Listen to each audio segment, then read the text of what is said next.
Kaboom. Kaboom. Episode 632. Episode 48. 48. You ever just woke up in the morning, right? And like took a nice little yawn and just went, oh, fuck, my breath stinks like shit. Sometimes I wake up in the morning and I'm just like, bed breath is a normal occurrence, right? But just bed breath, morning breath, whatever you want to call it. But just you wake up, maybe Death breath. Maybe your mouth was open while you were sleeping, you're like, right? So you're just getting in all that germs and stuff. Yeah. And you just wake up one day with breath unusually more dog shit like. Yeah. Morning breath. More assy breath. Assy breath. Morning ass breath. And sometimes you wake up and it's more assy than usual because you've been sleeping open mouth, sucking in all the germs. Yeah. Maybe when you're drunk, maybe you're snoring a bit more. With a tit in your mouth, something.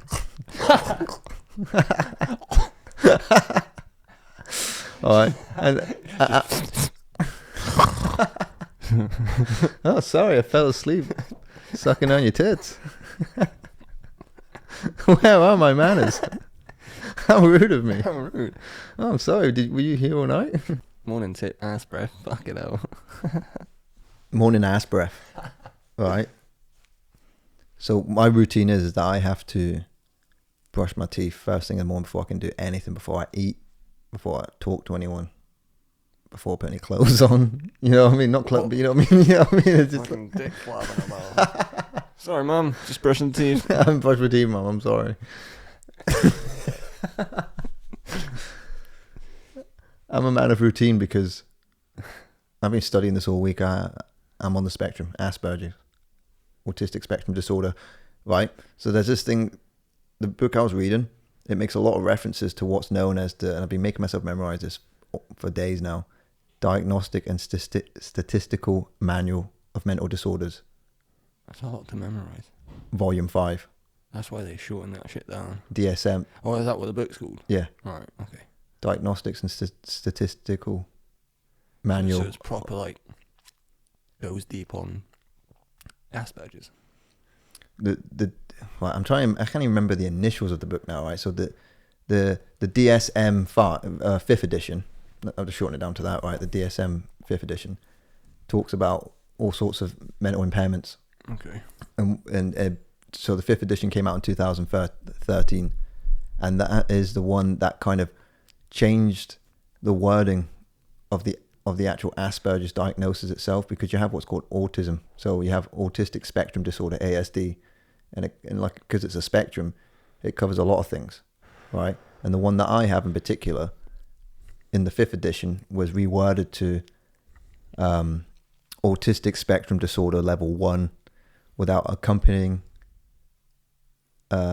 intellectual or language impairment. I had to look up that one word, language impairment.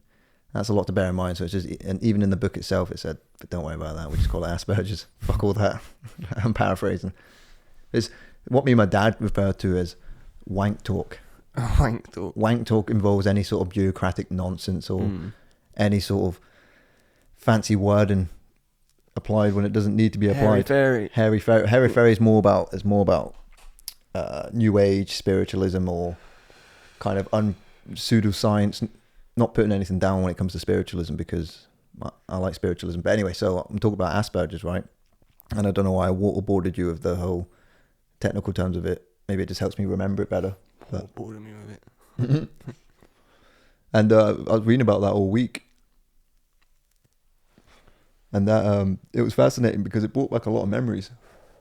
Because you go through your life, even though I was given the diagnosis at 3 years of age back in 95, it was pretty obvious from day one. Well, was the same doctor who touched your knob? Yeah. Actually. Dr. Brown.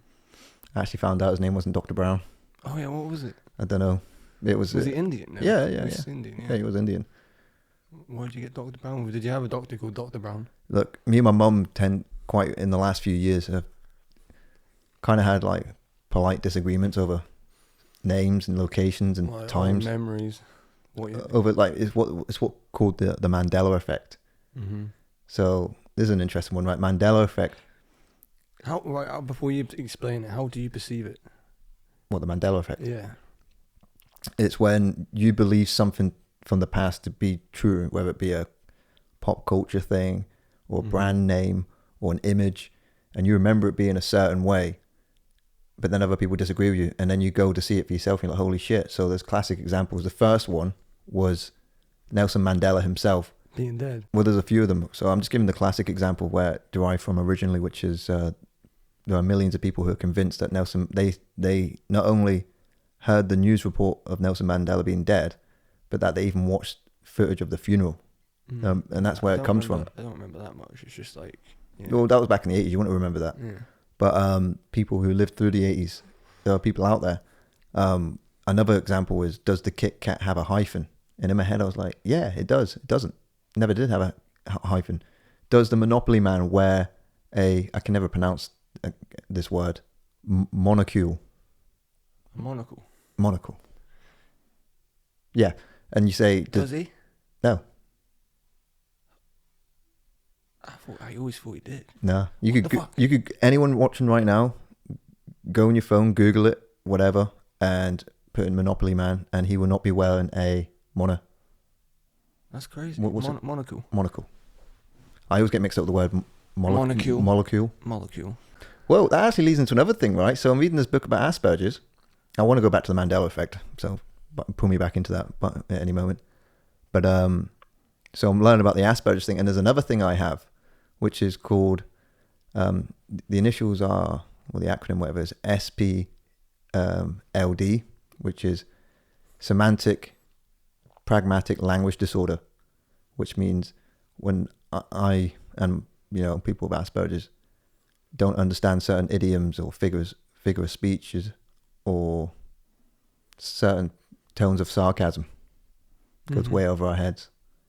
Even so, like, do you know when I say things and I notice it, so I always say I'm joking to you, because like I notice it in your face. You're like, oh, and I'm like, Dan, I'm joking. Yeah. And then you're like, oh, okay, yeah, you get it straight away. You know what I mean? I think it's because I have to see people's facial expressions in order to best understand the context and the tone of what they're saying. Right. Does that make you a massive empath then? I think that's something that's kind of happened as times went on. I think it's a separate thing. I've become more empathetic as time's gone on, but there's a common... Before I'd even read the book, my understanding of Asperger's was that we had no empathy, kind of like the androids in Do Androids Dream of Electric Sheep or Blade Runner. But it's not quite like that. What it is that people with Asperger's in social interactions... Hold on a minute. Put your pants down. Do you have a nub? Are you an android, Dan? Is that what you're telling me? You fucked me over again, because in my head I'm like... Yeah, no, I'm joking, Daniel. You got me. The finger. Anyway, sorry, carry on. Vanessa, you're a fembot. No shit, Sherlock. Oh, fucking Austin Powers. Anyway, we're going off the rails. But so the reason why is because people with Asperger's, when in social situations, use intellect rather than intuition. Right. Okay. So someone like yourself, or as I like to call the normies of the world. No, I told you earlier. I do the same. Where like in a room full of people, I'll listen to them talk first, so I can get a grasp of who I want to interact with and stuff like that. Yeah. And most people can use purely intuition to just jump straight into the conversation and be a part of it. Mm-hmm. Whereas someone like myself, especially if I'm not familiar with these people, I'll sit on the sidelines. I'll be on the outside, just listening to what's being said. Mm-hmm. And more often than not, especially if it's a bigger dynamic, I'll end up sort of being part of a subgroup within the group. You could have 12 people, but there could be like 4 lots of 3 people chatting amongst themselves, and I'm always the first person to do that. I'm like, right, who looks, not like I'm looking for someone like myself, but who's the outlier within the group? And you'll see someone that's kind of quiet by themselves as well. You think, right, cool, I'm going to try and be friends with them. Who you're drawn to, yeah. Yeah, the outlier, of the group. Or if someone's interacting with me, I can interact, but again, I'm using intellect because I'm following what they're saying. I'm reading the expression. Most, interactions can be pretty straightforward because it might be a question. There's an answer to that question. All I have to do is answer the question, would you like a drink? It's either going to be a yes or no. You know what I mean? Yeah. But there's more in-depth conversations going on. People saying, what do you do for your job? What do you do? What you're interested in? Suddenly I'm like, I'm going on Intellect because I'm like, okay, I've trained myself. I go off of like a script that I've learned over the years, where it becomes like a sort of unconscious thing where I'm talking about my work, or I'm talking about what I'm interested in because they asked, but then I'll be sure to have like a cut off point where I just kind of cut myself off and wrap up the thing I'm saying. Mm-hmm. And I'm getting better at picking up on people's facial expressions of whether they're bored or whether they're disinterested. I can kind of pick that up because they just kind of... So what about someone like myself? Like my face is like, if I'm not animated, it's kind of always in a bit of a... Yeah, so... Kind of, how would you pick up on, Poker face, yeah. I'm more comfortable around you, so every once in a while, if I'm gone on a bit and you haven't said anything, I'm like, are you alive? No, I'm joking. I mean, like, I'll say to you, you know, am I rambling? Yeah, I'm generally just listening though. Like, I am quite a good listener. Like, and you say quite a lot of interesting shit, so it might seem like I'm bored, but then I'm just processing it, you know what I mean? Because you do go at 100 miles per hour sometimes, and in my head I'm just like, alright, well, keep note of that. And I am a bit of a mumbler as well, like sometimes certain words don't come out correctly. Oh mate, I'm a mumbler, massive mumbler. I'm probably mumbling right now and don't even notice you're it. alright now. But no, yeah, I think that's just who you are. And going back to like the social aspect, I think you, when you talk to people, you take notice of their personality and what they do, and talk about that, and people love that. So that's how you bond easily. Because I notice that you make a lot of friends, and most of them are assholes. No offense. I can't really argue with that. You've met a few of them, and you're but maybe that's just me. No, maybe I just think they're. No, I don't know, because you bring a lot of perspective into my life, which I really appreciate, especially in the month that you've been here. There'll be certain people that are kind of tolerated in life, certain people that were easy enough to get along with because as far as I was concerned, they were. I'm trying to think of a decent word to use, but they were agreeable for the most part. They were agreeable, and they liked being in my company, or I like being in their company. So in my mind, that was sort of the bottom standard of some form of friendship for me. But then as you get older, you start to realize, you kind of want more interpersonal relationships with people where like there's more depth to it. You can be more yourself. There's no expectations. There's no standards. And you can just we can just cut loose and have a laugh. Yeah. And if I do say something that's a bit near the knuckle, comes across a bit wrong. Close to the knuckle. I love that one. Yeah, near the knuckle. Yeah. It's forgivable. Yeah. It's nice to be able, because people understand me. I'm not really that outrageous, but I'll just come out with some crazy abstract nonsense, or I'll just come out with something that's kind of satirical. I've got a very satirical wit or sense of humor, where I'm quick to poke fun at something within the culture, or something that's part of the zeitgeist at that moment, or just something around us or a person, and you observe it in a way that can make people laugh, but sometimes it can be personal. I'm not being a dick. I'm just saying to think, he looks like a such and such and such. People go, Jesus Christ. You know what I mean? When you say, I can't help it, I just have to say it. It's like, he looks like Phil Mitchell. Or, you know what I mean? Yeah. I've never compared someone to Phil Mitchell. Actually, when I was working as a lifeguard, we used to play this game called Find the Celebrity Lookalike. Right, like so, fucking Dawn of the Dead. Exactly, right? So, the good thing about holiday parks is that people always left on a Monday or a Friday, and people were either arriving on a Monday or a Friday for the most part. Mm-hmm. So I always arrived on a Friday. Mablethorpe, represent. Yeah. So I worked at Weymouth Bay and I worked at Little Sea, which are both in Weymouth. Which is the one we went to the other day. Weymouth Bay. That was the first one I worked at, 2014. But I got friendly with some of the lifeguards over the years, and were any of them named Steve? No one's called Stephen. Alright.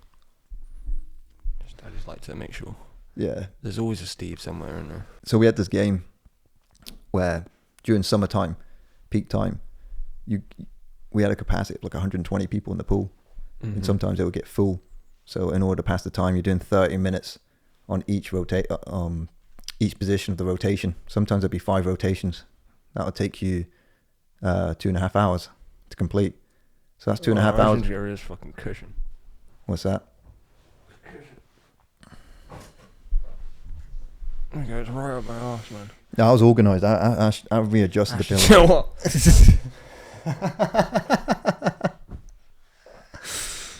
felt like that advert with a fucking chick sinking into the couch. She's like, "Woo!" And her sister's sitting there like, my sister. What a big naughty bit of fun just go.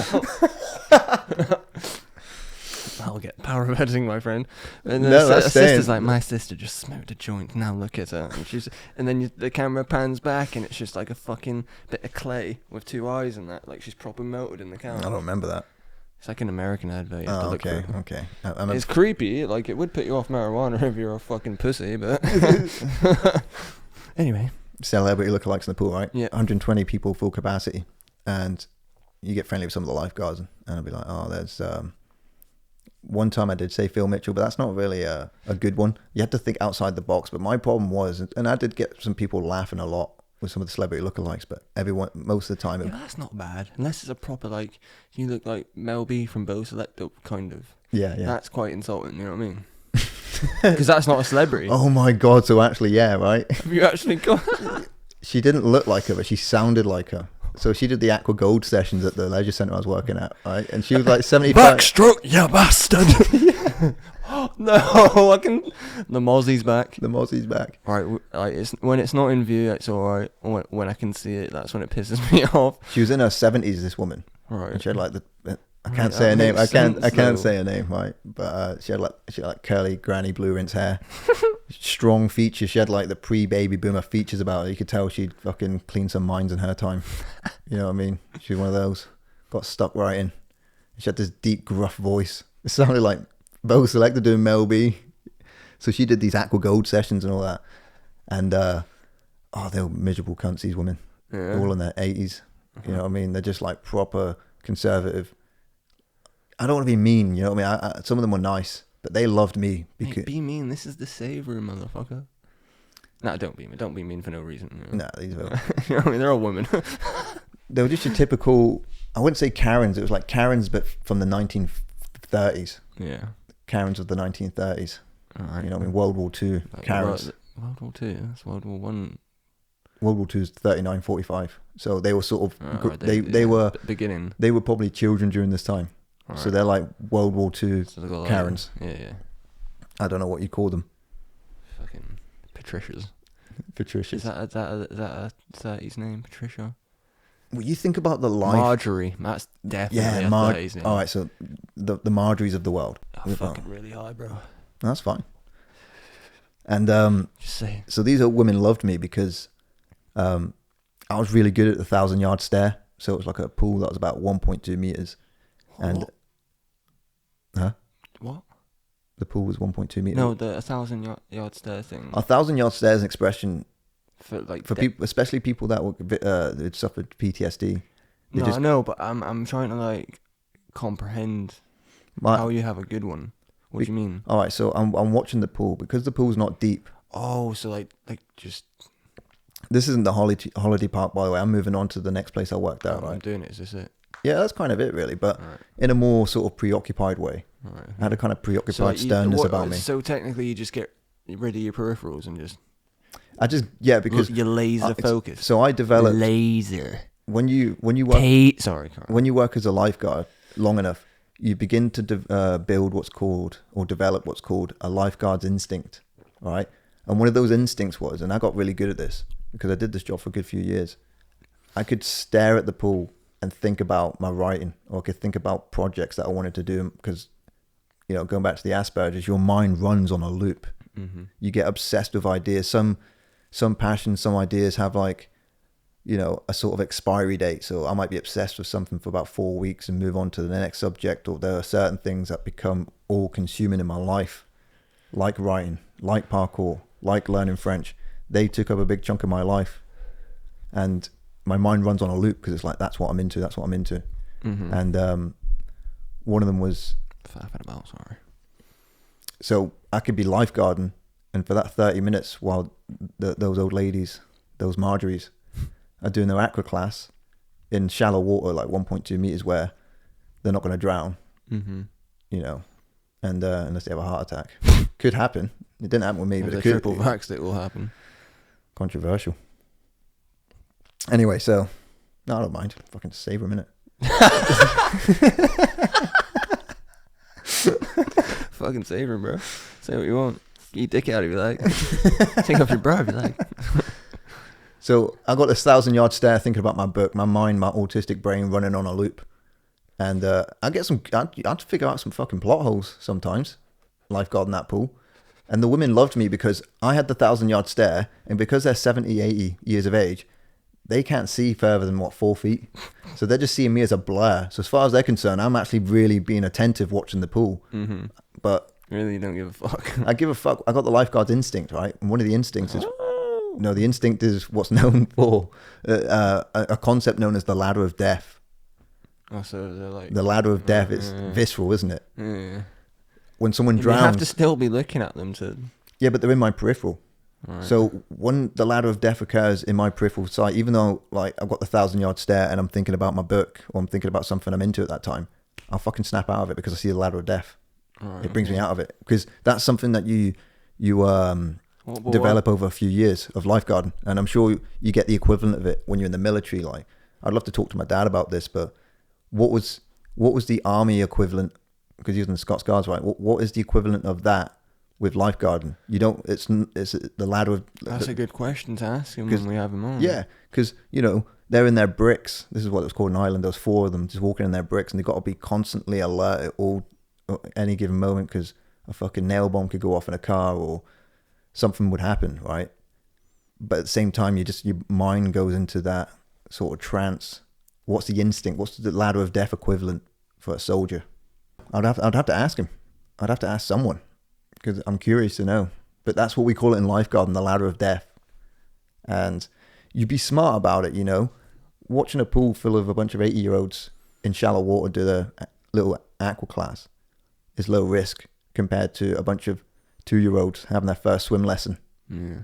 I'm fucking 100% my brain's on that pool now. And you know what? Do you know what's crazy? Like when you learn to be a lifeguard, like they tell you some messed up stories. We had this one guy, I can't remember his name, but he was like, it wasn't Steve, was it? I couldn't remember his name, mate. This was back in 2015, I want to say. But basically, this guy, you get certain assessors or you get certain teachers, whatever you want to call them. They run the MPLQ level 2, which is what you need to be a lifeguard. Like we were talking about with the teachers on the Oppenheimer episode, where we're saying there were certain teachers in our school that were able to talk on our level and inspire us and motivate us. I had that with this lifeguard instructor doing the course. We only had it for 2 days. It was a refresher course or whatever. And he's telling us all these stories about some horrific stories of like children and water, like drowning, you know what I mean? It's like, it really keeps you aware. You're like, oh my God, right, this shit can happen. And it's horrific when it happens, right? So that's what you're learning. So you understand the seriousness of the job. And then when you're working in these holiday parks, the same old people. I'm sure one of them was called Steve though. Oh, easily. There was one guy called Ray, and he would walk like he must have had some sort of nerve problems or something like that. But when he walked, he was like really stiff and all that. And one time I said to my mate, I was like, he reminds me of the bug, Vincent D'Onofrio in Men in Black. He's the farmer, but then his body gets taken over by an alien. What did you just call it? Vincent D'Onofrio, that's the actor that plays him. D'Onofrio? What the fuck are you saying? D'Onofrio? What? That's a fucking Ninja Turtle, isn't it? Vincent D'Onofrio. What the fuck then? Tell me the name. Vincent D'Onofrio. My bad. I just captured me off guard, that's all. I thought you were completely talking about someone else. Then I clicked. I was like, he's talking about Vincent D'Onofrio. D'Onofrio. Fucking hell, it sounds like a chocolate bar. One that comes out your ass. I don't know, man. It's the save room, innit? Yeah, you know. Fuck, we should have done that bong before this podcast, Daniel. Yeah, anyway, fuck it, it's the same minute. Vincent D'Onofrio, right? Carry on. He plays the alien, the farmer. That's all caught me off guard, mate. Fucking hell. He plays the bug in Men in Black. The evil guy. He's the farmer. He's like, he walks out and he's like, That's how that Ray Him? guy Is walked. that- Yeah. That's how this Ray guy at the swimming pool walked. No. And I was like, he's like the bug from Men in Black. And everyone was like, oh, that's fucking hilarious. See, that is one insult that a celebrity lookalike does. It's quite insulting. Exactly. So Fucking, I'm glad I gave you an example of why, like, sometimes my humor can be a bit, because I'm just so quick to want to make comparisons and join dots together. I'm like, you I'm look glad like... we had to go through your lifeguard career to get there. But yeah, so I'm just like jumping from one point to the next. But every once in a while, I find examples of, like, I'm talking about being on the spectrum. I'm like, and there's classic examples throughout moments of my life where I'm like, there's an example of it. There's an example of it. Mm-hmm. You know, mind running on a loop, being obsessed with certain ideas for either weeks to years at a time. You know, you realize, oh yeah, when you stop to think about it, that's not normal behavior. You know, I always use the term normies, people who aren't on the spectrum. That's quite insulting, mate. Is it? Not really. Not to me, anyway. All right. To some people. But I do, like, ironically, like, quote unquote, it's like, oh, Normies. normies of the world. Normies. You know what I mean? NPCs. NPCs, yeah. Talking about the simulation. But That's what it is, though. They're NPCs, aren't they? The people that walk Yeah, around, so- they're like, there was some things I mentioned in the simulation episode that I didn't get to. Well, there was some things I didn't get to mention in the simulation episode, and that was the idea of NPCs, because it was something I'd read in advance. When they're talking about non-player characters in video games, and you can compare that to people around you. When you see a crowd of anonymous people that you don't know, as far as you're concerned, they're just an NPC, a non-player character. Or for those who aren't familiar with video games, think of it more as like an extra in a movie. You know, henchman 1, henchman 2. They don't have that. There's no depth to them. You don't know them. They're just projections. They're just cardboard cutouts for all you care. But until you interact with them, then they become a human being. You know. oh, I've got a few. That guy laughing. That I have few. Fucking hell. Few. I have a few concurs to your simulation theory. No, concur means to agree. What's the other one? I disagree. No, in Scary Movie 4, when the fat guys are sitting there, one's like, I concur, and the other one says, he doesn't say I disagree, you know that much. No, I was taking the piss. Fuck, I totally forgot what I was going to say. Motherfucker. No, I know what I was going to say. I have a few disagreements to your simulation. Well, not disagreements, a few Rebuttals. Yes, rebuttals. I have a few rebuttals, right? So, say, in theory, I got a kitchen knife, right, and slit my hand wide open. We had a little look in that. It wouldn't be fucking code flying out my hand. It would be fucking... It doesn't need to be, though, because the very things that make it up can be broken down into numbers. You know? But It's only a rebuttal, though. It's like, you know what I mean? This is all theory at the end of the day. How deep do we go to start to find the very fabric? Alright, do you know how we make a lot of games, a lot of simulations ourselves? Mm-hmm. So, in that simulation, there's people walking around like us with feelings and emotion and like trying to... Then they're thinking, oh, we're in a simulation. We need to... Who's the leader of this? Who's made this? And the leader of the simulation is what I mentioned in the who made this simulation then? Yeah, because it goes on and on and on, but Jesus. Well, I don't know. It just goes on and on and on. What's God's full name? What's his second name? If God had a crisis in confidence, would that make him an atheist? What does God say? Is he like, for what sake? Mm-hmm. What does God say when he says for God's sake? He says for what? For whom? For whom's sake? I don't know. For I's sake. But the point I'm making is, right, we're going... I was talking about like this... I'm just touching over it real quickly because I don't want to repeat the same shit from last episode, but, you know, type 3 species.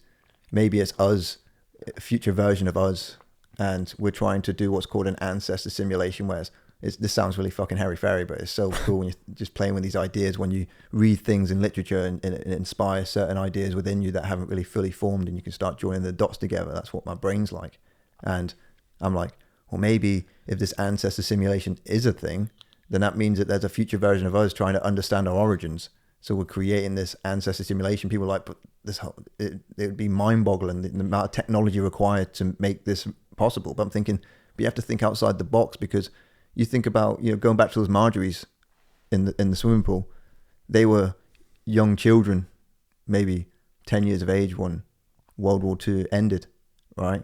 So what they've seen in their childhood compared to what we have now, it's going back to the French people in the 1899 drawing up those postcards of what they thought the year 2000 would look like.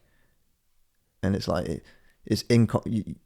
that level of technology is just on another level, beyond your comprehension. All the grannies are on Facebook now. All the Marjorie's on, my granny's on Facebook. Yeah, but they misuse it. Oh, you know what's funny about Facebook as well? You probably don't see it happen as much now, but this is when Facebook was starting to be, because MySpace and Bebo was... Bebo, fucking Bebo. Well, I never had a Bebo account. No, me neither, but Bebo was big in Weymouth when we were growing up. Mm-hmm.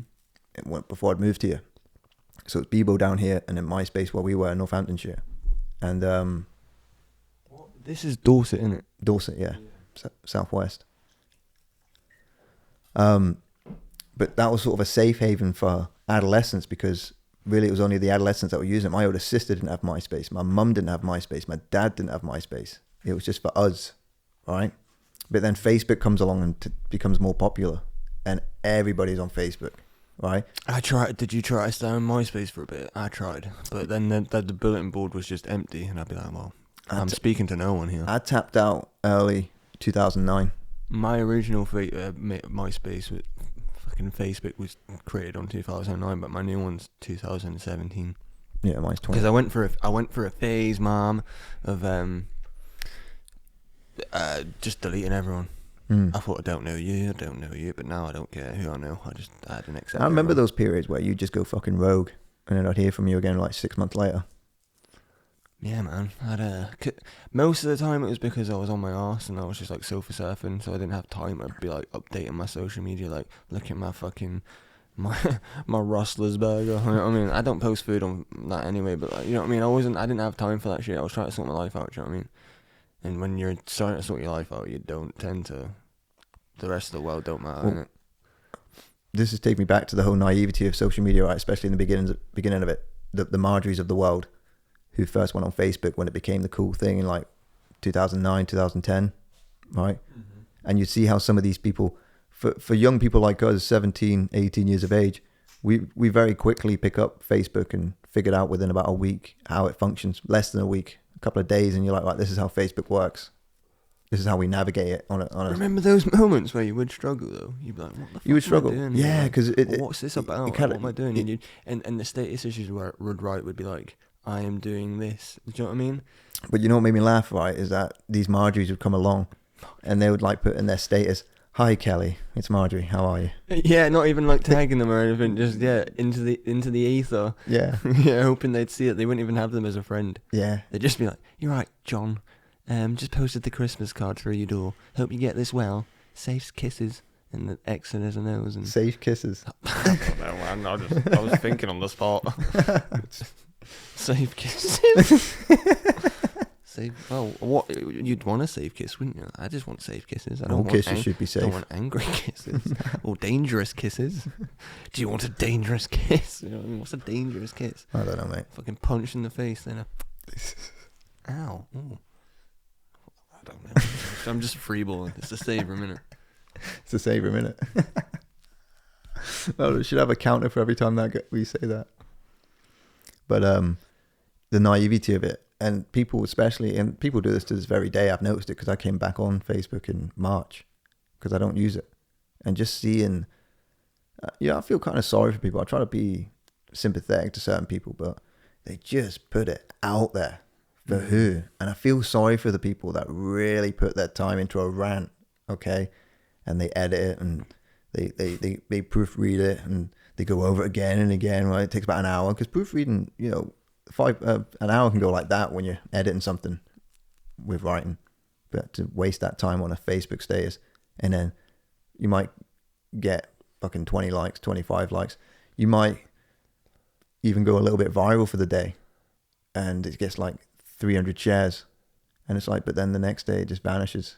And I'm thinking, I don't want to repeat myself because I've said this on numerous podcasts, but the Eric Berne teachings, the Canadian psychiatrist, Eric Berne wrote a book in 1964, Games People Play. He talks about the stroke system. And so the stroke. You have likes. People become addicted to the likes. It's what he called back then in the 60s strokes, but social media didn't exist in the 60s, so he called them strokes. So he was on the right. Yeah. You know what I mean? A stroking of one's central nervous system. Ego, one stroking of ego, one stroking of... Yeah, it's kind of like back in the 50s where people would dress up really nice and like flashing their shit about and that. Yeah. That's like the equivalent to likes now, isn't it? It's like how many likes you've got, how many followers you've got and shit. The interaction you had with another individual, saying hey is a stroke. They say hey back, they return the stroke. You know what I mean? And it's much more simpler like that, yeah. And you might get so many strokes in your day because really you're only interacting with physical human beings. So there is no internet, there is no mobile phones in the 60s. You're just getting about 20, 30 strokes a day if you're not a celebrity. You know, your friend, your partner, your kids, people at the pub, people at work. Those are the strokes that you're getting. But now suddenly you can upload a photograph and it's got 100 likes, which is the modern day equivalent of a stroke. And it's like, that's a lot of strokes. And it can be addictive. We get addicted to the strokes because physical strokes based on human interaction, that is meaningful.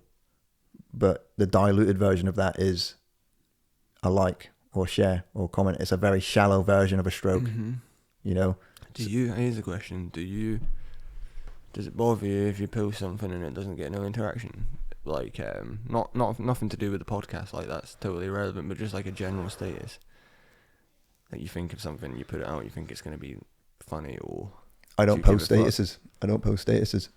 Anyone that's on my social media will know. Like, if you post anything and it gets like nothing, would you just be like, I'm deleting that? Or does it bother you?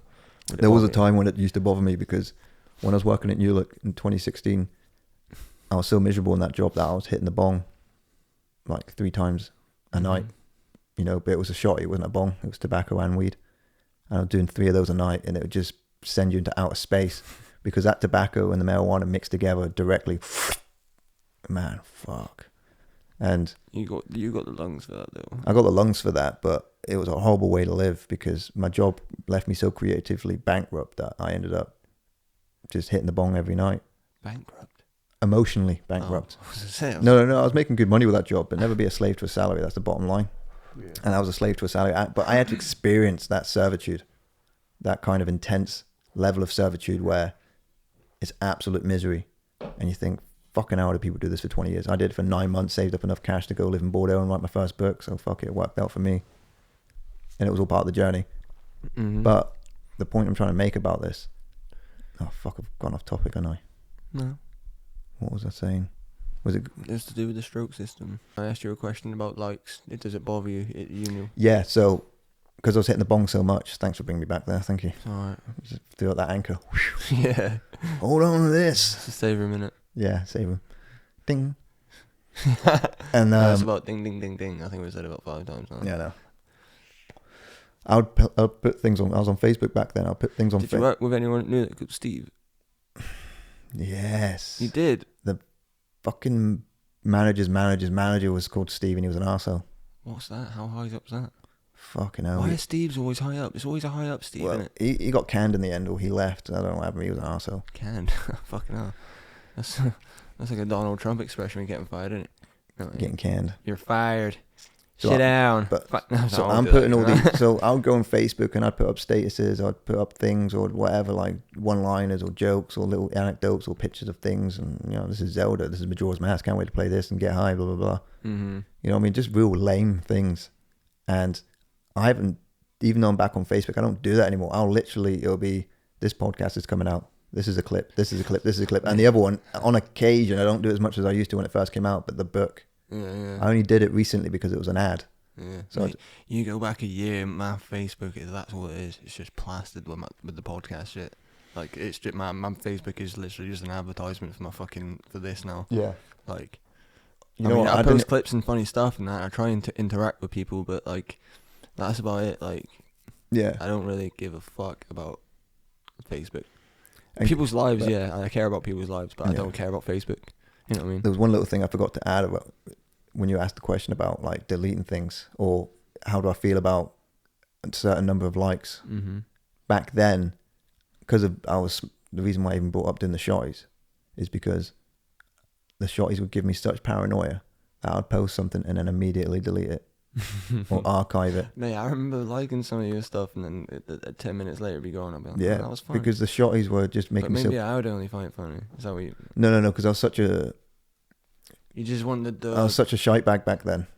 I like the word shite bag in that house when it means someone who's not a coward, but someone that's just easily spooked.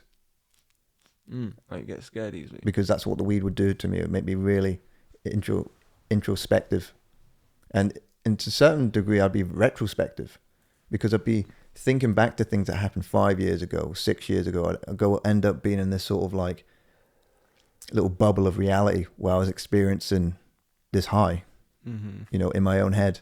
And I remember the routine, it'd be the same routine. You hit the bong and everything, the room starts to go fucking real. And it's like, is this my life? But I'd post shit on Facebook and I'd delete it. Now, I just post. I very seldom post things unless it's to do with the book, with the podcast, or the occasional funny meme that I'll put in an Instagram story. But Facebook, I don't bother my ass with. Yeah. I'm sorry if I'm rambling. No, because I asked you a fucking question, man. I wanted the answer, innit? It's our podcast. We'll talk about what the fuck we want. And I rarely post shit personal, and the other day I did. And that was because, like, I had to. I didn't name any names, but, like, now, like, I feel like now I've moved. A lot of people have come out of the woodwork, You've gone through it was a very cathartic experience, because you're getting off your chest. You're saying, this is the thing that's been bubbling up inside me. I'm going to let you know that this is what I've been feeling. And a few people came with such love towards you. I kept it inside for so long, and not a lot of people know, like, because I didn't go around telling people. I told the people that I actually thought were friends and tried to say, look, this was bullshit, but none of them believed me. And then the motherfucker comes out of the woodwork and he's like, oh, I'm sorry, blah, blah, blah, So, and then, like, he just total fucked up loads of my friendships, like, lifelong friendships, and never come to me and said sorry for it. Yeah, you know what? It fucked my life up for years. No, it's awful. But you know what the thing is now you're in the healing process. I've healed, man, because, like, do you know the moment where you let go? It's like fucking, my emotion towards those people are gone. Do you know what I mean? And you know how fucking on the fence I was about going to, I won't mention a certain friend's wedding. Yeah, but you know what I mean? I was like, I've like find it really hard to care now. So when that happened, I was just like, yeah, like, you know what, fuck it. I'm gonna let some emotion out a little bit here. It's good though, because you don't some in my heart. If you bottle things up, it does manifest, and it kind of it seeps out in your personality. It seeps out. It's almost like a symbiote. It's like venom almost. It really does take you over, whether it be grief or whether it be depression or whether it be trauma. It will build up inside you if you don't let it out in a healthy way. That's why writing can be so beneficial. That's why working out at the gym can be so helpful in life to you. That's why I get really into games, because I'll portray myself into the character and like play it as if I'm, you know what I mean? That's how I get addicted so easily. I've been there myself though, but not video games when I was younger. But going back to the Asperger's book, it talks about that one of the main things that, because there's a transition that occurs even just with regular people where, you have these friendship groups, and most friendship groups or friendships that you have at a young age are very disposable, because there's not much emotional depth to those friendships at that young age, because you're still developing. It's more of an egocentric driven thing where it's like, oh, they live next door to me, that's why they're my friend, or they sit on the same table as me, that's why they're my friend. We played, you're playing catch, you're playing ball, you're playing make believe, whatever. But then as you get older, you evolve, and the dynamics with your peers evolve, and people on the spectrum can struggle to transition into that, because we still want to kind of live in this make believe world of pretend. There were certain kids in my junior school that would play pretend with me, where we'd be our favorite wrestler or be our favorite Dragon Ball Z character. I fucking love that shit, bro. We were free, and then you get. I'll fucking play wrestling with you right now. I don't give a fuck. Honestly, I remember we used to dog school and fucking spear each other in the living room. I know, mate. I don't give a fuck. Like, I'll fucking do some choke slams right now. Let's do it. No, but you know what I mean? And I remember you guys would do that. Even at 15, you get your Sony Ericsson phones out. We'd go on the field out and just do wrestling moves on each other. So, mate, fucking, I guarantee, right, if you get any guy in here now, right, camera off and shit, and said, oh, dude, do you want to fucking, like, do some wrestling moves on the couch and that? They'd be up for it, mate, I'm telling you. I fucking telling you. I can guarantee it. Like, I don't care what anyone says. You want to do a Stone Cold Stunner right now? Yeah, oh, fucking hell yeah, man. Stunner! Sorry. No. But it's true, though, right? Would you fucking do some wrestling moves if these, like, you know what I mean? In a nicely padded area. Yeah, exactly. Grass. Yeah, like a fucking nice little trampoline. But I'd like to be warmed up, mate. I'm 30 now. You know what I mean? I've got joints. You know what I mean? You know, the story I see a lot is that someone that's like 35 years of age just does a thing and their knee explodes or their fucking shoulder explodes or they just slip and crack their fucking head open. And it's like, oh, you're getting older now, Barry. You know, you can't be playing with the kids anymore. That's why when I was going to do a backflip. We've had all our injuries. I mean, we've had some fucked up injuries. I've split my head open. Yeah, I mean, we've been through a lot. I've fucked my back up. I think we're good now. We've got that little bit of karma where we've got a couple of years where we can do some shit, I reckon. Because we were doing some fucking mad shit at the fucking skate park the other day. We were sound. Yeah. We didn't even warm up. Well, we were skating first, but that precision I did, holy fuck, man. That was Sebastian Foucan level. Sebastian Foucan. Foucan. He did a documentary called Jump Britain. He Jump London. He commented on Daniel Rutter's no, he didn't. Anyway, carry on. That was his fake account. I don't know. We'll get to that. We're not going down that one. Actually, nah, dude, it's to stay for a minute. No, maybe. I'm joking. Fuck. Let's not. Carry on. Jump Britain, innit? Let's talk about Jump Britain for a little bit. Yeah, so... Which one's better, Jump London or Jump Britain? Well, Jump Britain's better, but... The original, I'll break it down. There was a time in my life... Easy. Isn't he a rapist? No, he got... I think he did a suspended sentence, or he actually did do a little bit of time for sexual harassment while he was working as a photographer. Or, you know, some form of behaviour that was, like, just not acceptable. You know what I mean? Devious behaviour. I don't know the details of it because it was quite a vague article because I was part What's of it. his real name? It's got to be Stephen, isn't it? No, I don't know. I don't think it is. No? I don't think it is. All right, so... It's not easy. Hi. When I was... The name's Easy. I do precisions and cat flips. He's basically just a mongrel, like... He ripped people off left, right, and centre. That's why. He fucked Urban Free Flow. He'd take all their money and shit. Yeah, I watched the documentary on it. I forget that guy's name on YouTube. You must have watched the same one. That was a sick documentary. I forget his name. Oh, do you know what I'm about? Yes. He wears glasses. Jimmy the Giant. That's him. Yeah. That's a wicked documentary. Yeah, he's good. Yeah, Jimmy the Giant. Shout out Jimmy. Yeah. Yeah. When we go to like what I was saying earlier about being sort of like obsessed with things for either weeks at a time or years at a time. Parkour was one of those things I was obsessed with for years at a time because it was one of those sports where there was a social element to it that I really appreciated. I don't remember who taught you how to vault, mate. You did. You little fucking liar. I'll tell that. So. Oh no, it's embarrassing. I'll get to that in a minute, right? Because that's the beginnings of the parkour career. I've never actually really spoke much about my parkour career. So. It was an opportunity to kind of get to socialize with different groups of people for me because, you know, at 13 years of age, you know, I would hang out in different estates or I'd hang out with different people in my area, but I never really went out to town. I never ventured to town. So 14 was when I finally started doing that. Yeah. And that's when it coincided perfectly with the rise in parkour. It was in its early days. It was kind of like the first few years of parkour because 2005 was when Jump Britain came out, right? Which was a documentary of this French guy named Sebastian Foucan. He was like the co-founder of Parkour. He did it with David Bell and the Yamasaki. There's a whole group in France, in Nice, during the mid-90s. Nice. And that became the mecca for parkour. But then it gets into a bit of a weird one where people started arguing. This happened all the time. People would argue about the definition between parkour and the definition between freerunning. They were Tracer. It's Tracer. Tracer. I'm a Tracer. No, you're PK, mate. Talk out your ass, mate. It was more English. It was more commonly known as being freerunner. Being a freerunner. But freerunner was a little bit. It's like, no, well, I do parkour. You know what I mean? I'd be a bit of a snob about. I prefer to say parkour, but like wasn't free runner person, you're kind of involved with doing like flips and stuff, like more of a free runner. Like so that's what I initiated it with. That was the common argument was that parkour was all about movement, right? Getting from A to B as quick as possible. Mm-hmm. Free running was basics, isn't it? Like the art of the basics. Like, you know what I mean? Yeah, the foundations of it. It was kind of a purist movement, and that's And then you had free running, which was backflipping over taxis and that. You know what I mean? Front flipping over Mad Carrie. Yeah. On the taxi stand. Oi! Remember her? Yeah. Fucking nutter, man. Fuck yeah. Can we just walk past her like she was a normal person? Like, you alright, Carrie? She's like, alright, Carrie, sorry.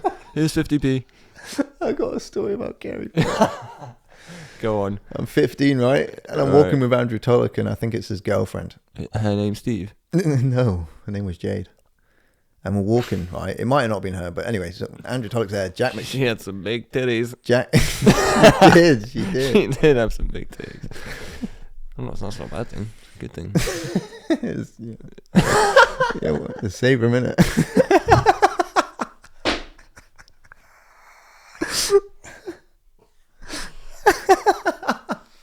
You're not wrong, mate. You're not wrong.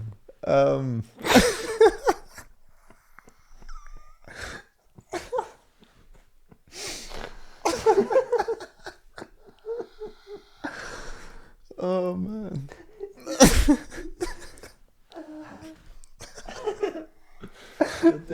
You myself, bro. Man, you know, you hit me hard. I got the donkey laugh going. Fucking teeth on full display. I make sure to put my hand over my face when that So here's my Carrie story. So who was this Carrie, by the way? You know, you seem to remember it better than I do. What's her origin story? I want to know.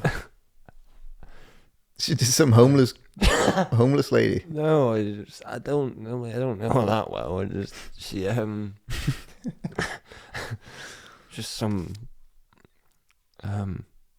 woman that hung around the taxi stand. That bit of an alkie. I get you. I don't. Fuck, mate. My memory. I don't know. She was a few. I don't know how to describe her. I don't want to be mean. How should you say? She was a few sandwiches short of a picture. You know what I mean, to put it nicely. And so me, Andrew Tulloch, Jack McShane. Jack McShane. Yeah, shit, that's a name. Yeah. Fucking hell. We were all walking down, and we just kind of walked past this bush, and I swear we saw her with her kegs down, and we saw a baby, and we walked past, and we're like, "Oh fuck!" Yeah, we're like, "Wait a minute, was that a fucking baby?" We need to go back and investigate this. And we go back, and it's not. It's just some bold guy, like with his head down. I don't know what was going on. There was some fuckery afoot. You know what I mean?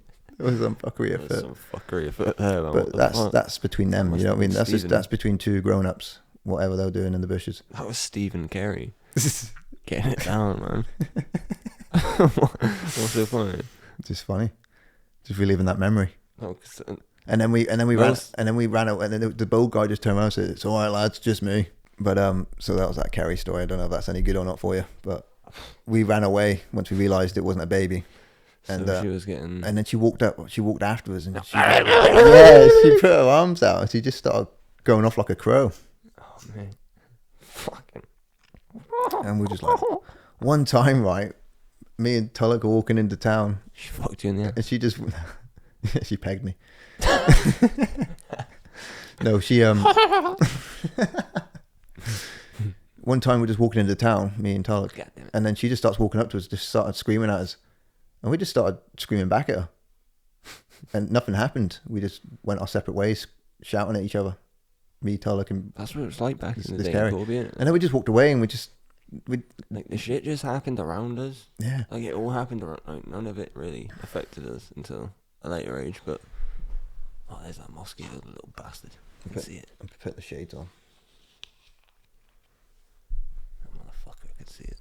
It's a fucking. No, it's not part of the save for a minute. These Ray-Bans. I found these. Are you gonna tell the Ray-Ban story? What, that I just found them in a locker? No, I found them in a cubicle in one of the holiday parks in 2017, and I was just like, yoink. Yoink. Again, I have a certain social naivety about me, especially when I was younger. Not seeing red flags when you're interacting with a female. When there's an attraction there, when there's an interest there between both of you, and you're like, cool. But like straight away, this one particular girl, there was just red flags going, and I just didn't pick up on them because I was not using my intuition. I was using my... What kind of red flags? Just like the things that she... I mean, this was 10 years ago nearly. But the things that she was saying, the way she was talking about her life at present, what had been going on in her life, there was just so many red flags. It's like there was another guy on the scene. There's a baby involved. It's like, dude, run away. You know what I mean? That's what... Yeah, you can just be like, decide to leave.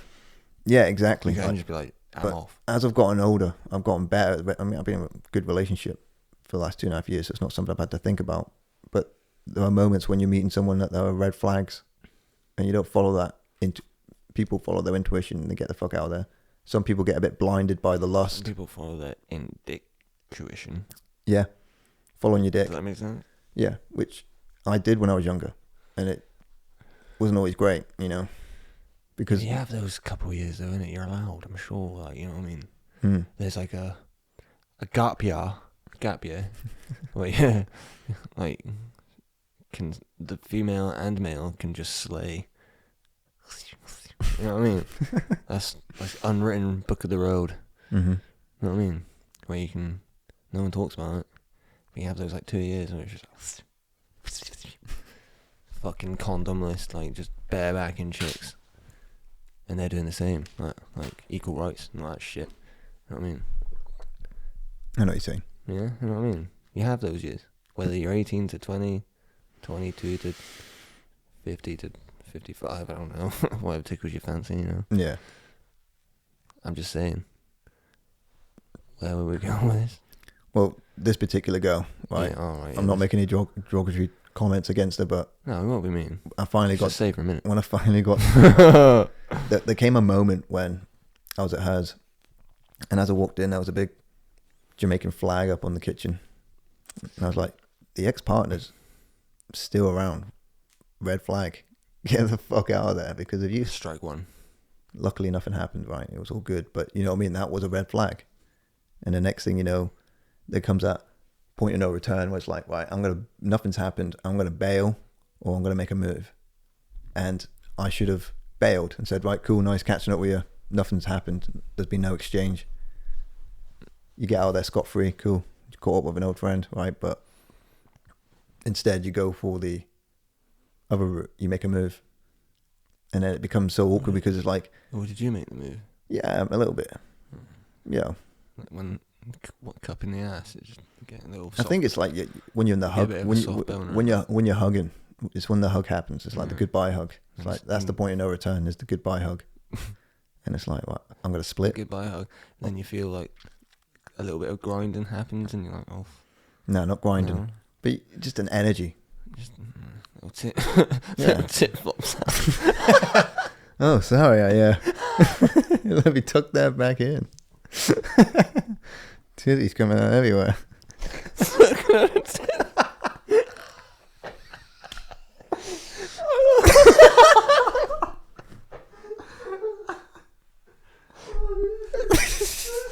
Completely off the rails.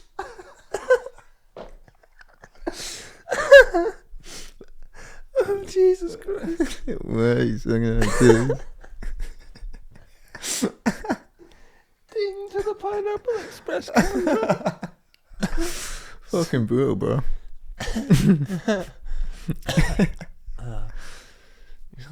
No, that was better than the story itself, so I'm not going to continue the story. Fair enough.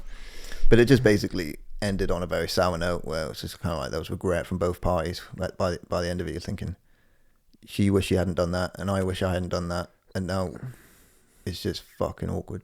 The Beast. Yeah. I heard the Beast, right? It sprays oil like mad. I heard it's a fucking interdimensional being. Once you get it to 88 miles an hour, it goes back to 1985 to the release date of Back to the Future. I don't know. I heard that it runs off of the tears of sad children.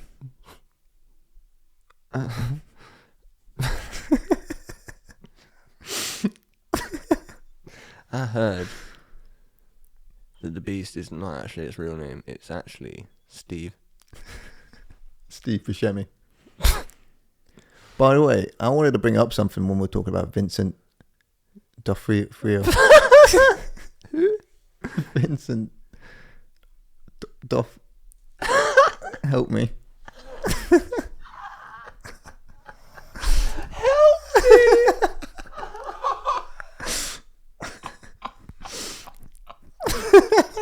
Help me! Vincent D'Onofrio. Thank you.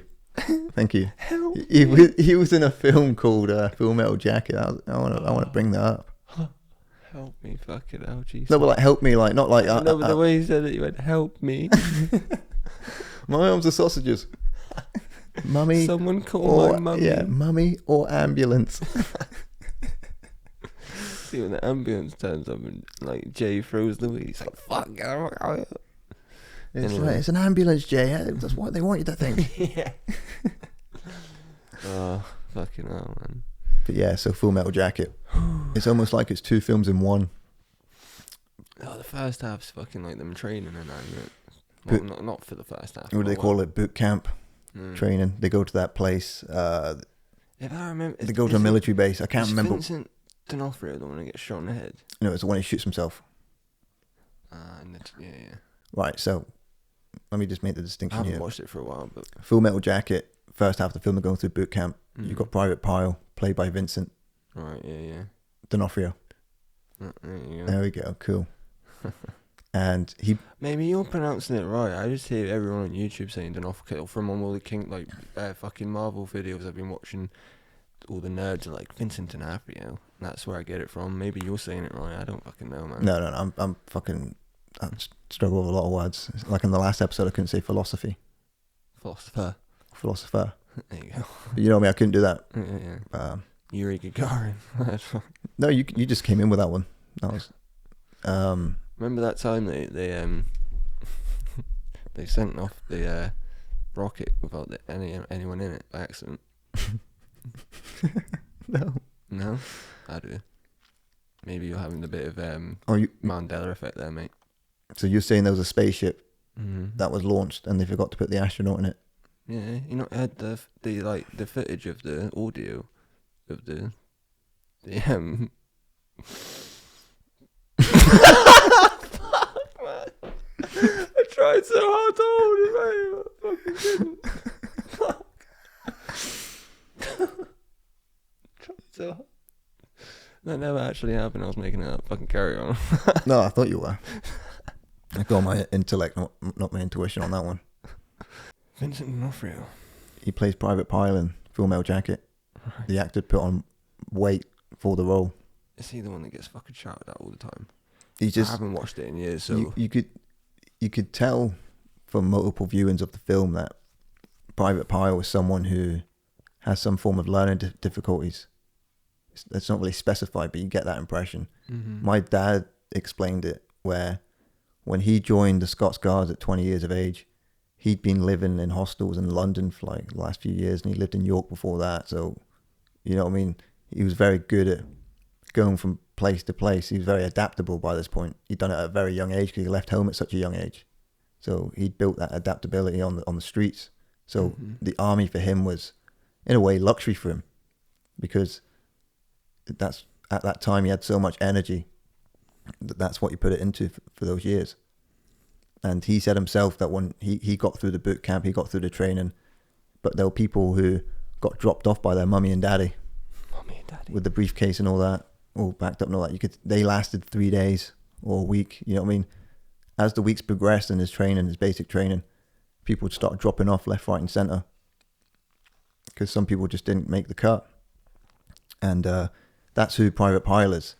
What my dad described with showing up with mummy and daddy, that's Private Pile, and potentially learning difficulties. And this drill instructor, played by Ali Hemmett. Ali. Not 100% sure with that one. Arlie I'm not 100%. Anyway, right, we're getting there. We're nearly there. The name will flash up. Fucking NPC 2. So he plays a drill instructor. But what's fascinating about it is that he originally worked as a sort of creative consultant where he would provide the accuracy of the person the actor that was going to be playing the drill instructor. Mm-hmm. But because he was so good at it, Arlie. Oh, the actual drill instructor dude. Yeah, he was actually a real life drill instructor. Mm-hmm. He'd had that experience. And then he went into acting later on in life. And he sends in a tape of himself to Stanley Kubrick, the director, who I think is also writing it, but adapting it from a novel. And he was amazing. Stanley Kubrick was like, right, this is my drill instructor. And, he said himself that he could just make phone calls and ask questions of any of his liaisons or anyone that he'd worked with in his career. He had like a list of 50 people in his little phone book.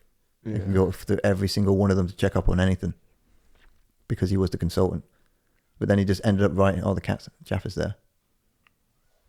Arlie Ermy. Right. That he was like Stanley Kubrick hired him. Yeah, and that was it. And he just did a fucking amazing job.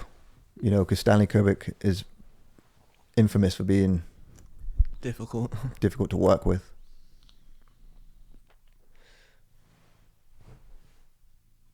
Is that the Mozzie? Oh, fucking motherfucker. So Arlie Ermy was just tremendous because Stanley Kubrick was known for having a reputation for being meticulous, being a perfectionist. Maybe he himself was on the spectrum. Mm-hmm.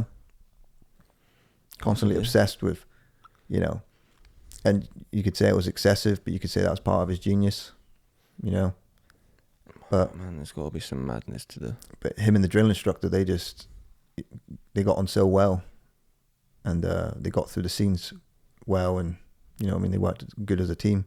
Mm-hmm. So I always enjoyed that story about Full Metal Jacket, and also Vincent guy plays Private Pyle. You motherfucker. It's a save for a minute. The Private Pyle just starts to slowly lose his mind because eventually the drill instructor punishes everyone. I don't know how many of them there are, these new recruits doing their basic training, but they all get punished because of his incompetence.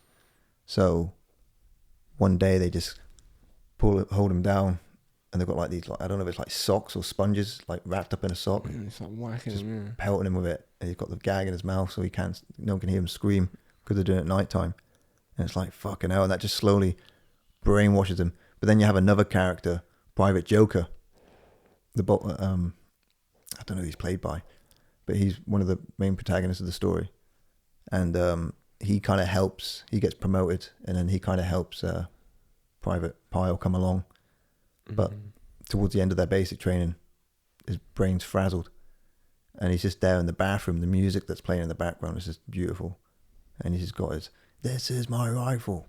There are many like it, but this one is mine. And he's just flipping his gun around, doing the fucking whole thing that they've been drilling non-stop for weeks and weeks and weeks. The drill instructor comes in and he said, what the fuck's going on in here? And Joker's like, Private Pyle has a loaded gun, sir. And that's when it fucking kicks off. Pyle shoots the drill instructor. Mm-hmm. Sits on the toilet, blows his own brains out. Man, what a scene. It's a dark scene. It's a very dark scene. But the one is Private Pyle at the beginning of that scene where his eyes are rolling up because he's just fucking gone. But the most amazing part about that scene is the score. I recommend just that score alone. It's eerie. That whole film's got a sick soundtrack in it. Tell you what else is a good war film. We Were Soldiers.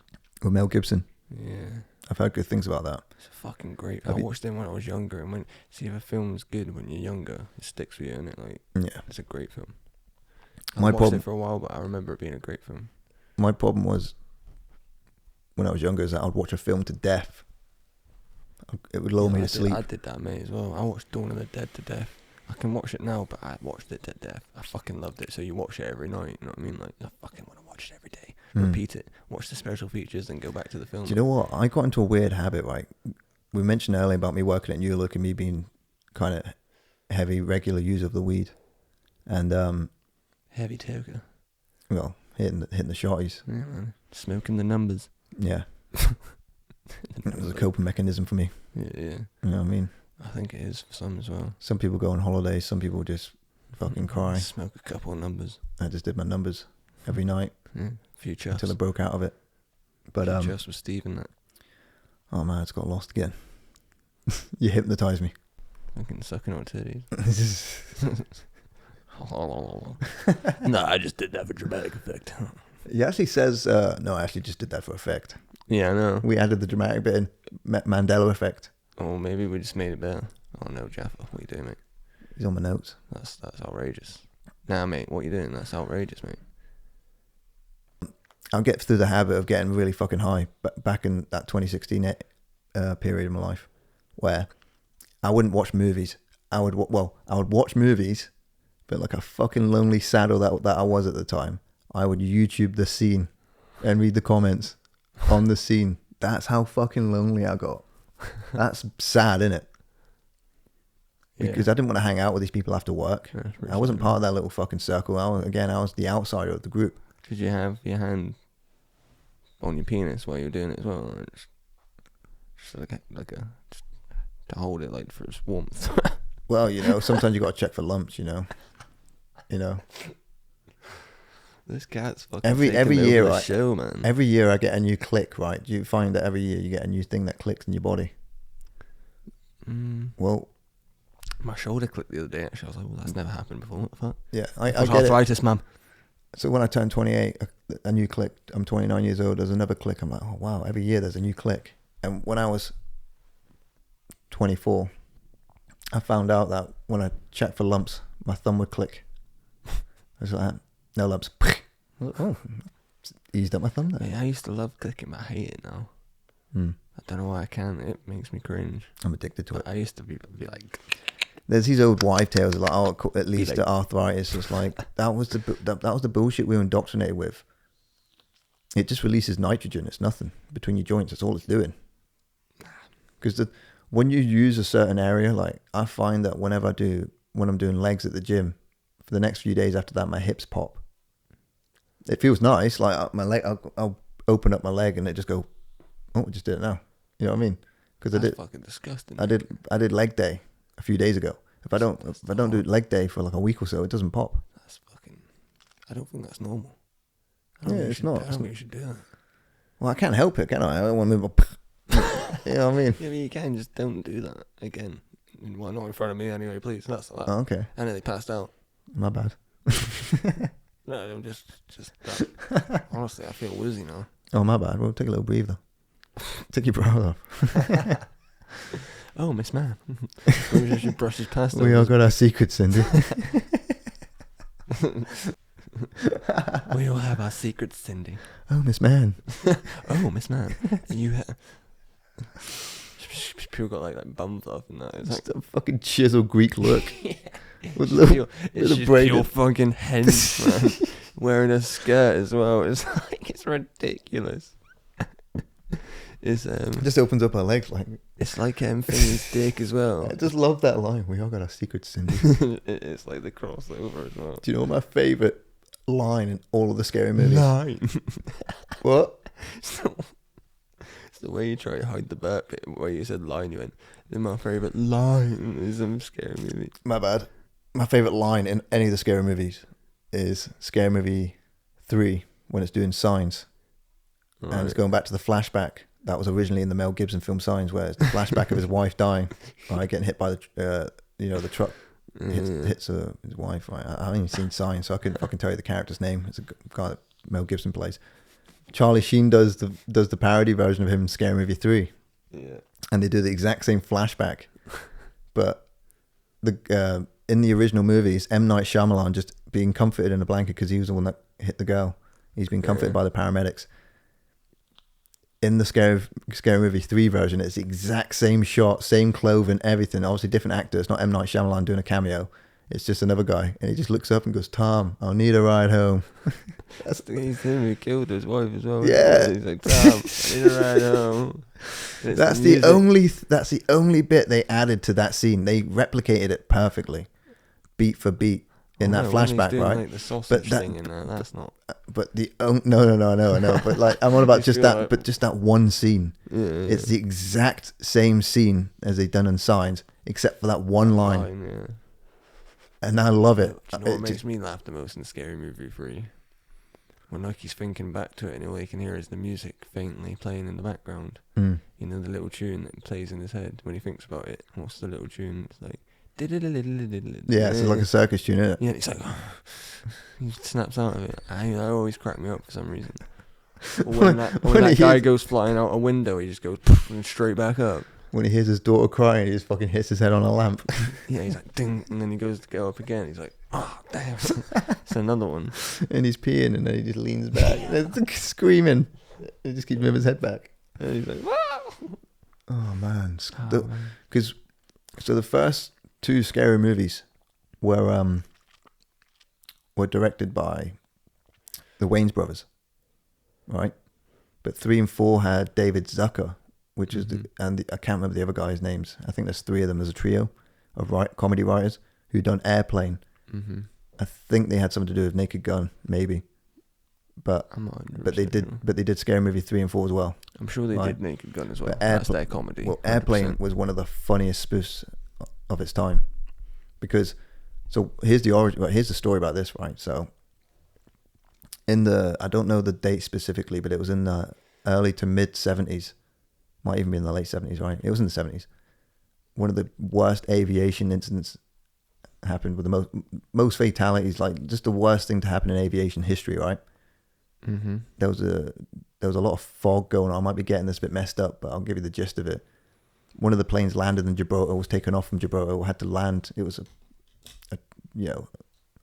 stopping off or whatever. But there was some sort of terrorist attack activity that had been going on around the airport, and that's so because of that aviation disaster, that inspired what was called Airport or Airplane. This movie that you talk that airplane disaster movies genre. There's loads of them, and so in 1980 you get Airplane, which is David Zucker and these two other guys doing a parody of those films, and it was just fucking hilarious. You didn't even need to really watch the original movies to get the jokes. It was just fucking hilarious. And they were the same guys that did Scary Movie 3 and 4. They killed it though, I reckon. I actually prefer the humour of Scary Movie 3 and 4 to the first 2. I know that's going to sound really controversial. I love the Wayans, but David Zucker and his associates, you have to let him out again. But you know what I mean? There's just something fucking, whether it be physical humour, whether it be referential humour, it's just something they do that makes it funny. There's more going on in the background with the David Zucker. Do you know what it is? I think Dave Sheridan said it on when we spoke to him. It's the might be Craig actually. Either one. Anyway, they were saying like because they're saying such ridiculous shit but playing it so straight. That's what's so funny about it. With Scary Movie 1 and 2, like it's like. Well, that was the story with Leslie Nielsen. So he was a character actor back in the day. He was known for his stature. He was a tall guy. He's quite built. He just kind of had a menacing look about him. So he'd always play like Dracula, or he'd play like all these spooky characters in these sort of gothic Renaissance films or whatever that genre was called at the time. He was a character actor, but because he came from drama, he would implement that kind of delivery in the films, like Airplane. One of the funny ones in Airplanes is goes, "Ma'am, this girl needs to go to a hospital," and she's like, "What's that?" Or like something like, "What?" And he goes, "It's a large building with patients in it." You know what I mean? Oh, yeah. He does it in that deadpan series. I might have butchered that bit, but I'm giving you the gist of it. No, but it's like he's just answering it straight. Yeah, he's using his dramatic, chops. There's no common sense behind his answer. It's just. It's very literal. Yeah, and because my brain is triggered to be so literal, I can see the humour in literal humour. Oh, man, I love dry, humor. dad jokes. I'm a sucker for dad jokes. I Oh, fucking no. love a dad joke because again, it's like most dad jokes just kind of expose a thing in such an obvious way. It kind of makes such an obvious kind of obscure. Yeah. What's I'm not that? repeating the words again. Observation of something. I don't know. One-liner comedian's name. Tim. Is it Tim? No, it was Stephen Wright. Nah, not Steve. He's English. Yeah, I know, but I prefer Stephen Wright. But he Right. did say a few funny jokes. Tim something, right? He said one joke when he said, my colleague came up to me today and he said, I've got bubonic plague. And I said, don't give me that. Yeah, no, he's like some of them are good. Yeah. He's got too many, but some of them are genius. And he's just a generally funny guy as well. He used to be on a lot of panel shows. That's what I mean. So Fucking panel shows. I don't even know where I was going with that point, but what I'm trying to say is Wayans like, I love literal, just You prefer Leslie Nielsen, his dramatic delivery. and Craig Berkel's a fine example because he was from all dramatic shit. And Exactly. then he's thrust into scary. And it's a genius move. Yeah. It's like when you get Oscar winners to play comedic roles, sometimes it pays off. Mm-hmm. My most famous example is Kathy Bates. Ah, fuck. I'll have to put another waste meme. Fuck. Anyway, who is Kathy Beck then? I don't know. Oh, fuck her. Fuck Kathy Beck. Fuck you. So Kathy Bates won an Oscar for her role in Misery. That's the one where she's got the dude captured in it. Yeah, Paul Mhm. Sheldon, the writer, based on the Stephen King novel. He's writing the Misery series, and she's she's the number one fan of this Paul Sheldon. He is in a snowstorm after finishing his most recent novel, ends up in a snowstorm, wakes up in this fucking cabin with his number one fan, this played by Kathy Bates, and she's a fucking psychopath. And it is tense. I struggle to watch it, but it's a great movie. You gotta watch it at least once. It's a good movie. It's a great movie. I'm ashamed to say that I haven't read the book. I've read a lot of Stephen King books, but that's not one of them. You can't read every book. You can't. Oh, no, you can't. Do you reckon you could read it? No, you can't. That's No, impossible. my favourite book by Stephen King has to be The Dead Zone. Sorry about that. Yeah, Dead Zone was my favourite. Where Dead Zone, I think my favourite, and it's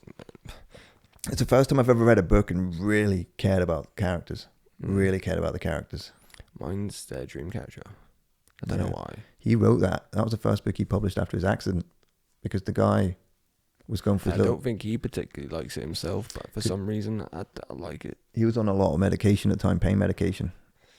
And it was his first book back. But it's not his fault that I like it, you know what I mean? No, I'm glad you like it, though. That's good, though. It's good that you can find beauty in things that other people don't see beauty in. Mm-hmm. That's the whole point of subjectivity.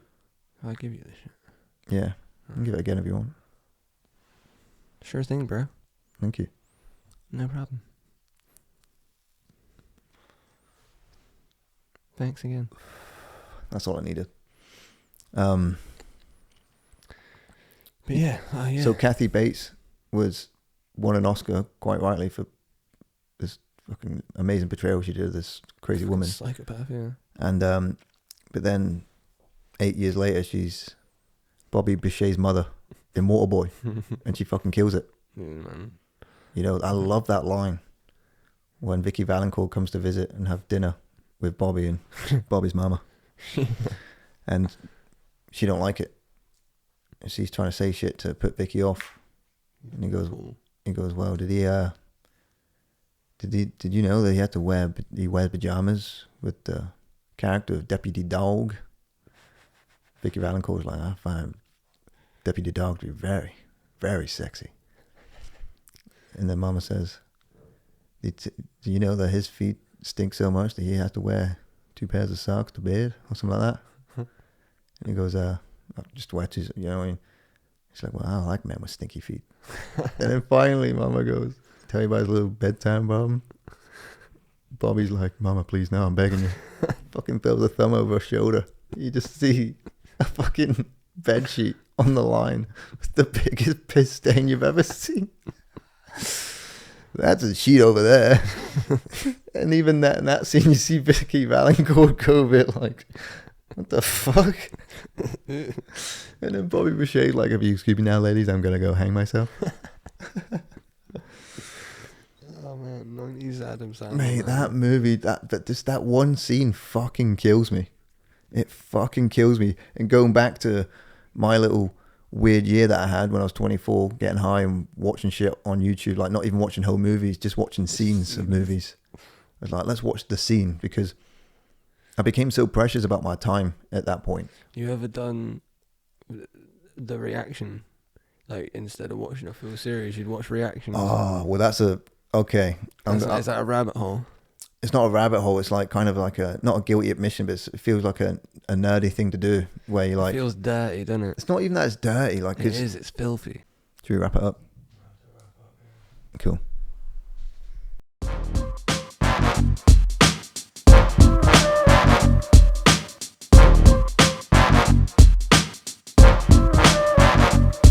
Hey, Gerald, you want some chicken?